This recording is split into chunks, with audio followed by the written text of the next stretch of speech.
Inkosi yasekuphakameli ubaba mkhulu mayiloba lengoma ngiboniswa uthando lukaNkulunkulu luningi phakathi kwalendawo esikuyo namhlanje masibona amahlelo ezenkolo ezihlukene ebuthene endaweni eyodwa ngenhloso eyodwa yokuzodumisa uNkulunkulu nokubonga uNkulunkulu kulenkonzo ekuthiwe itimi yayo inkonzo yokubonga kabonga uNkulunkulu.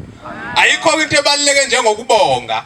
Kodwa okukhulu kunakho konke ngibona uthando lukaNkulunkulu luningi olukwazile ukuthi lihlanganise laba bantu abadela ukuya emasontweni abo namhlanje badela ukuyolalela izwi lenkosi badela ukuyothola umphako womphefumulo kodwa bathi ngoba singamalunga munye enkosini nalaba bantu abangomakhelwane bethu abathema bethi banenkonzo yokubonga sathi nathi siyaya siyobonga kanye nabo akabonga uNkulunkulu.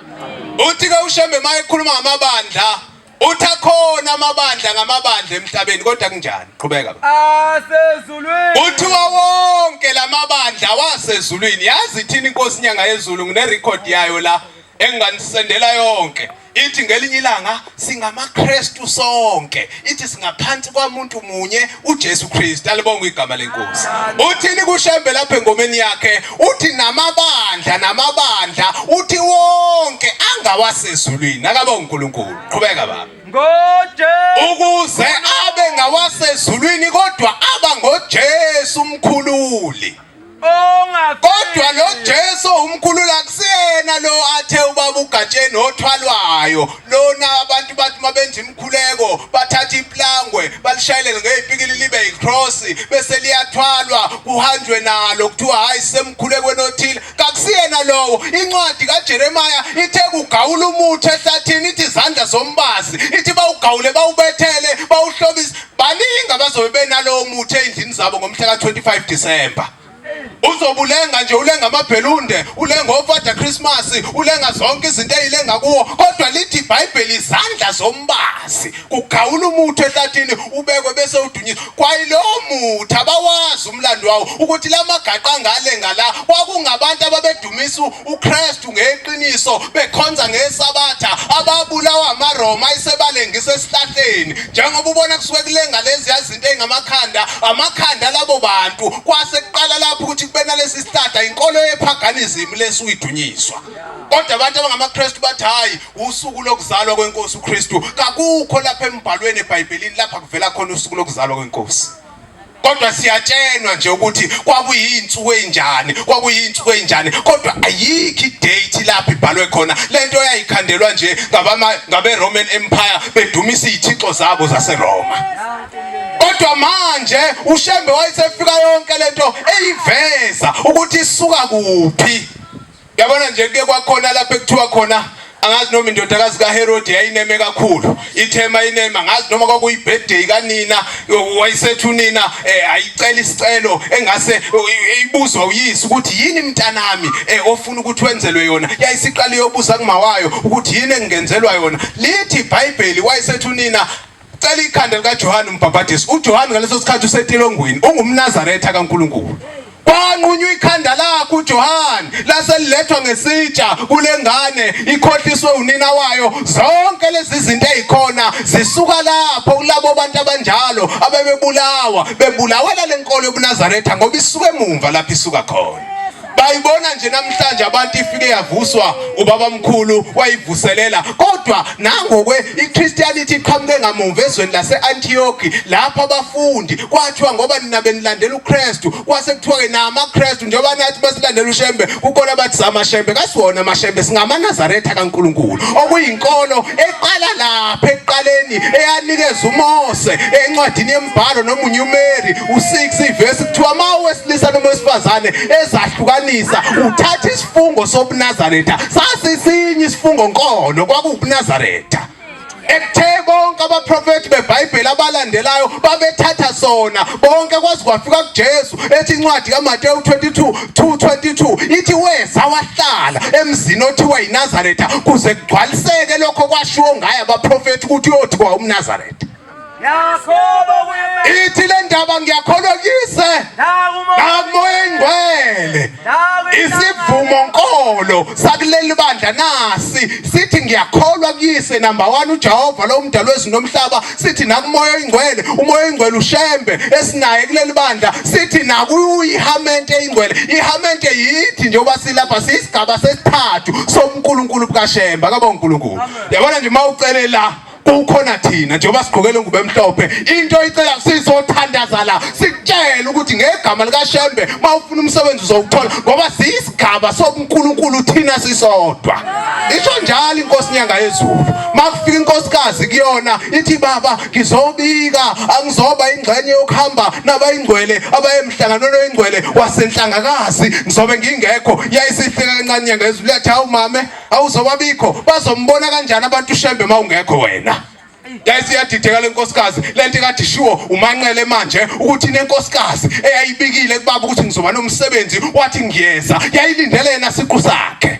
ukuthi ngifuna ukubona iconvoyo iqala iqhamuka izongena lapha egcikeni kodwa kwenzekani kwafika umshumayeli manje nathi singabantu mase sigqoka ingubo emhlophe siyisigaba sakho uNkulunkulu sinoNkulunkulu thina uqobo ayibonge inkosi ithi inkosi nyanga yezulu kule nkosikazi mayibona ukuthi ididekile ukuthi kuThushembe uzobonakala kanjani mayingekho ithe mayididekile kanjalo wayesethi ubaba inyanga yezulu ithi cha mame mase nigqoka ingubo ezimhlophe senihamba uthi nabanibonayo mabekhomba ababe besasho ukuthi nangi umhlengi ngubane nangi uMasibiya nangu uGatsheni nangi uSimelane kodwa abakhomba bathi nangu uShembe ngabe uShembe yapha libonga igama lenkosi sisuka ngoShembe thina uqobo lwethu uthi umfundisi umdakane ngolunye usuku ebizwe esikoleni kunamadimoni uthi ngangena ngiphethe ubhoko uthi ngase ngizizwe ukuthi nguShembani impela uthi ngathi mangiqhamuka ngizothandaza uthi kwathandaza mina kodwa kwahayiza ingane namadimoni aphuma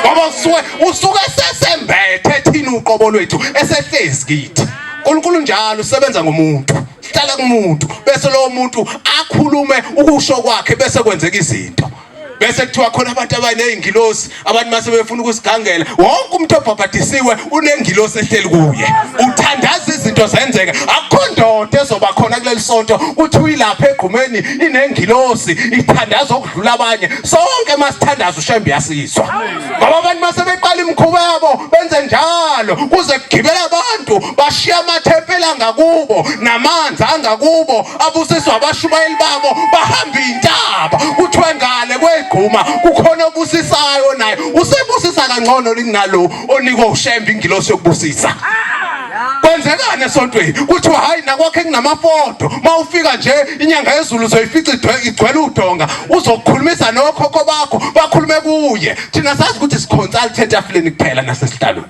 ayikho enye indawo siconsulta kuyo masifuna ukukhuluma nemndeni yethu siya kuye uShembe uyena okwazi ngisho ukuthi masingawazi amaliba sizofuna ukungenisa abantu abadala siye kuyena sithi asibazi inkosi bafelaphi kodwa wena Shembe ngoba uyabazi kungabaqoqa bathathu babeke esangweni akwenze lokho sithathe sisibathathe basangweni sesibafaka ekhaya Shembe kuphela naleyo nto akaba uNkulunkulu hayi asifunde le yancwadi ngihlale phansi bengaqondile ukuvangela sisenkonzweni yokubonga kuphela akaba uNkulunkulu funda baba ukuba ningasheshi nizanyazanyile ithi le ndaba njengoba silapha nje uNkulunkulu ufuna ukuthi asibe ngabantu abangasheshi nje ukuzamaziseka nalapha nje libandla nalapha kulesi siguqo ake lihlale nje linethezeke ningabi ngabantu abazanyazanyiswa kalula ngoba lo msebenzi ungokaShembe alibonga igama akusiwona umsebenzi womuntu ithe incwadi yeBhayibheli ithi nina niyithempeli likaThixo ithi ma umuntu echitha ithempeli likaThixo uThixo uyakumchitha naye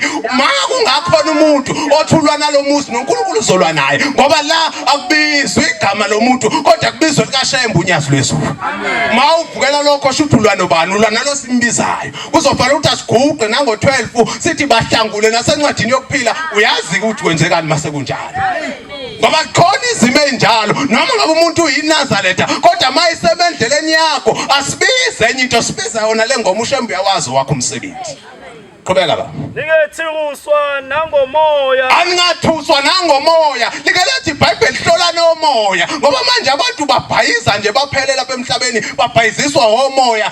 Abafana omoya, angafana amandla. Ungasinda nalapha egqumeni, ungasinda nalapha, kodwa umoya awufani. Angafana amandla, angakwenza lokhu nathi singakwenza lapha ethempelini. Lo wamuntu wakho osegqumeni, kodwa hlola umoya kuye ukuthi wona lo moya engcwele ayisathenjiswa wona na.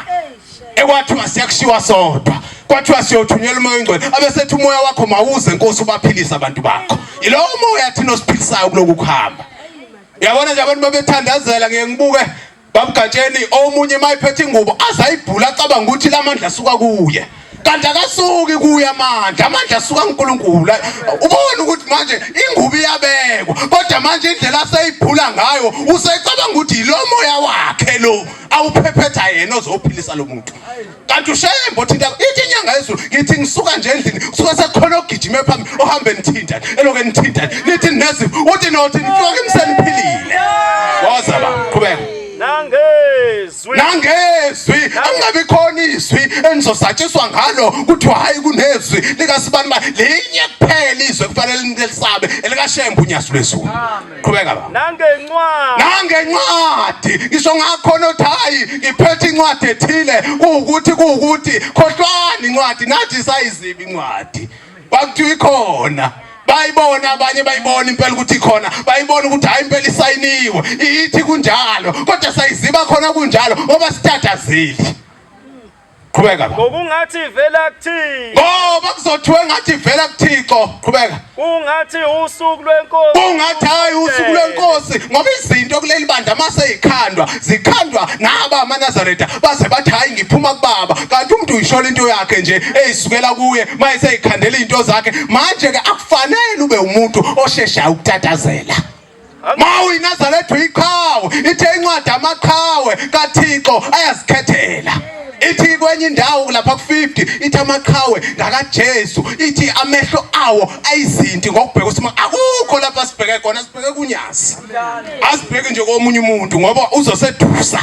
Amehlo ethu asiwasusa onyazini kwayisiza indoda eyayitshengisa isimangalisa iNkosi uKristu isemanzini imngabaza. Yayisithi iNkosi uzohamba phezulu kwalamanzi, kodwa into ezokwenza uhambe phezulu kwalamanzi ukuthi amehlo akhe akabheke kumina. Ukuba amehlayo yayiwabhekisa eceleni yayizocwila, kodwa yathi mayithatha amehlayo iwabhekise kuKristu yayisihamba yanyathela, yathi phakathi yayisingabaza yayisibheke eceleni yayisishona phansi. Wathi kuphi ukukholwa kwakho na? Nathi amehlo ethu masifuna ukuhamba emalangabini omlilo esibaselwe wona izitha zethu, kuphoqa ukuthi amehlo ethu awabheke onyazini. Sizohamba kuzohambeka. Akazocisha umlilo kodwa ungena nathi phakathi emlilweni bayitshela ukuthi siyasha, kodwa sitholakala simhuba simvuma siphakathi. Hayi ucishwa, kodwa into ezokwenzeka kuqhashuka izintambe besiboshwe ngazo kushe zona, kodwa thina kashishi. Lo uNkulunkulu esinjalo esime ngaye akabonga uNkulunkulu. Hayi ngithanga ivangeli senkonzweni yokubonga kuyazenzakalela nje. Abengaqondile kona, kodwa sibonga uNkulunkulu osigcinile unyaka wonke kwaze kwafika lesi sikhathi sithi lo nalowo okuleli unasi isizathu sokubonga uNkulunkulu. Ayibonge iNkosi. Babugatsheni kukhona abantu abehlelwa izinto eziningi empilweni baze bakungabaza ukuthi noma sengikulesi simo bengisafanele ukumbonga uNkulunkulu. Kodwa ngithanda ukusho ukuthi phezulu kwesimo kuso ufanele ukumbonga uNkulunkulu uphakathi kusona. Ngoba uNkulunkulu uyazi ukuthi wenzani ngawe, usakwakha mhlawumbe ukwakhela ukuthi kube khona izimo ozokwazi ukubhekana nazo kusasa ezinkulu kunalesi simo kusona. Nkosi msabezwile.